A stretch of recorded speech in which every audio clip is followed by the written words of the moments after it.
Hey everyone, welcome back to Bioinformatics. In this video, I'm going to show you how to create stacked bar charts in Python using Pandas and Matplotlib. These charts are incredibly useful for visualizing experimental results, especially when comparing categories like treatment outcomes or gene counts. Let's dive in. First, let's start by importing the libraries and loading our dataset. You can find the path for your dataset clicking with the right bottom of the mouse on your dataset, and then just copy and paste it into Jupyter Labs notebook.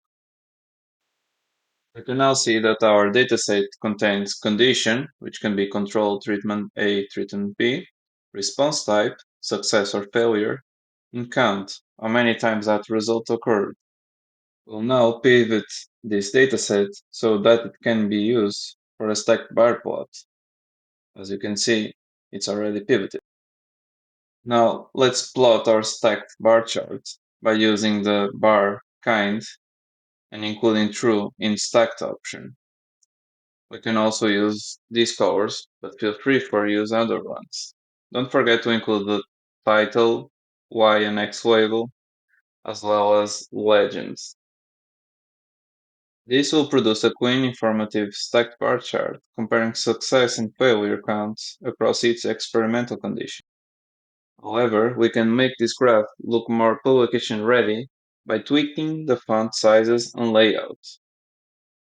We can also add some grid lines to make it look better, as well as rotate the X labels. As you can see, the graph now looks way better and is publication ready. And there you have it, a clean and customizable stacked bar chart, perfect for your next paper or presentation. Let me know in the comments what kind of plots you'd like to see next. Don't forget to like, subscribe, and share this with your fellow scientists. See you next time on Bioinfo Tips.